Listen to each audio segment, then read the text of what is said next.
그 국민의힘 의원도 해보면 어제도 사실 한 30여 명 국민의힘 의원들이 관저 앞에서 나와가지고 집행도 방해하고 있던 모습인데 또 그리고 체포영장 집행이 되니까 지도부에서 또 입장도 냈더라고요. 국민의힘의 상황, 형태, 이 행태 어떻게 봐야 됩니까? 그러니까 참 개탄스러운데 네. 문제는 저 사람들이 왜 그럴까를 생각해 보면 그러니까요. 뭐 윤석열과의 의리 때문에 아니면 충성심 때문에 아하. 제가 보기엔 그건 일도 없어요. 없습니까? 네. 예. 아니 당장 김기현 전 대표만 해도 어쨌든 도움받아서 당대표 당선됐지만 그렇죠. 중간에 쫓겨났잖아요.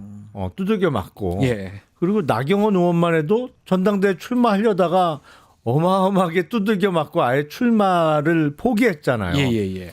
따지고 보면 왜 저러지 싶은 사람들이 많은데 네. 문제는 본인이 앞으로 국힘 소속의 정치인으로 정치를 하면서 특히 당내 어떤 선거를 준비하면서 지금의 이 스탠스가 유리하다라고 판단을 한 거잖아요. 예. 그럼 왜 그런 판단을 했느냐? 예.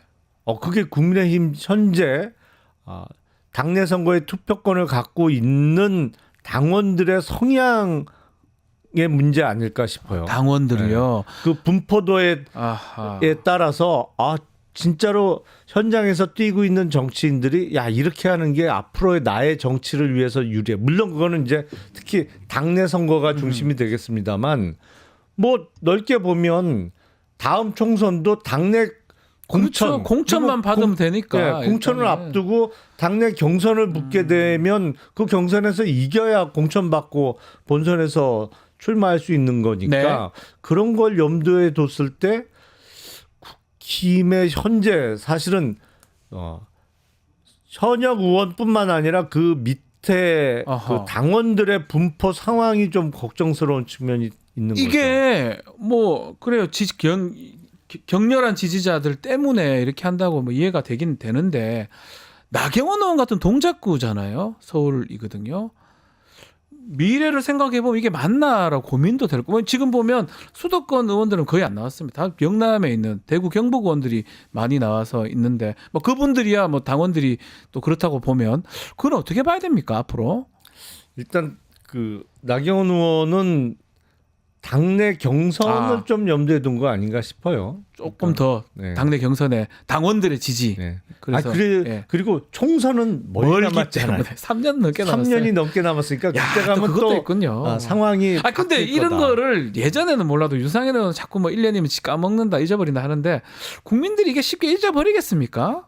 또 문제는 3년이 남았다고 하지만 국민의힘 정당에 어쩌면 이게 낙인이 될 수도 있는 거잖아요. 그렇죠. 사실은 전체적으로 보면은 해가 되는 그러니까요. 행동들인데 문제는 이제 우리가 선거 때 보면 지금은 이렇잖아요. 근데 총선이 3년 넘게 남았고 만약에 조기 대선에서 국민의힘이 야당이 될 가능성이 지금으로는 높아 보이잖아요. 보이는데 어쨌든 집권하기는 어려워 보이거든요. 그렇죠. 그러면 이번 조기 대선을 통해서 집권하는 정당이나 대통령이 집권 횟수로 따지면 4년 차에 치르는 총선이에요.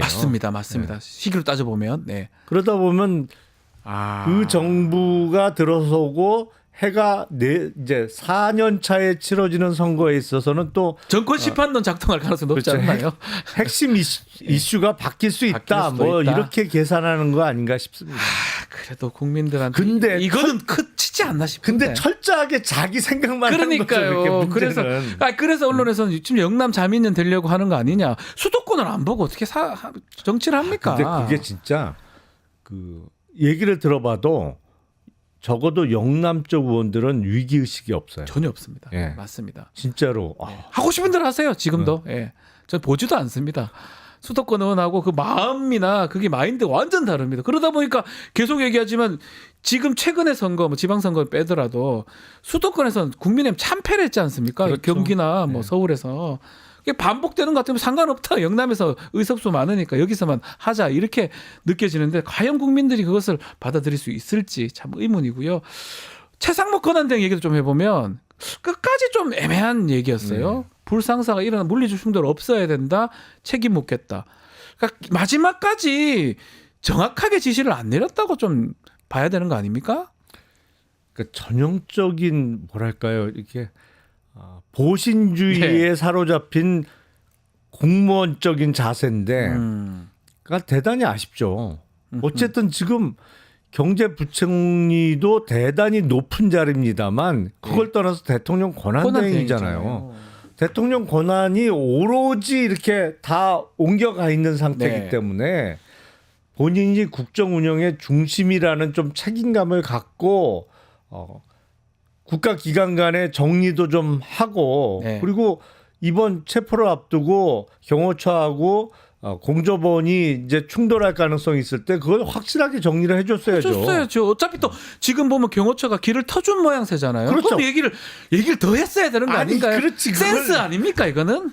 대통령 답답합니다. 권한대행이 명확하게 정리를 해주는 모습을 보여줬으면 그러니까요. 더 좋았을 텐데 사실은 경호관들이 알아서 스스로들 정리를 한 거잖아요. 그러니까요. 이게 벼슬 높은 사람들이 벼슬 낮은 사람만 못해요. 지금 돌아가는 거 보면. 정말. 벼슬이 높을수록 눈치만 보고 자기 생각만 해 다들. 그러니까요. 유튜브 구독하고 실시간 채팅과 댓글을 남기시면 매일매일 7,000TTCO를 드립니다. 참여 방법은 통통물 어플을 다운로드하고 회원가입과 로그인을 해주세요. 마이페이지에서 나의 회원 고유 번호를 복사해주세요. 유튜브 구독 후 실시간 채팅이나 댓글창에 고유 번호를 한 번만 입력하면 준비 끝! 지금 유튜브 채팅과 댓글 쓰기 참여하고 7,000TTCO 받아가세요.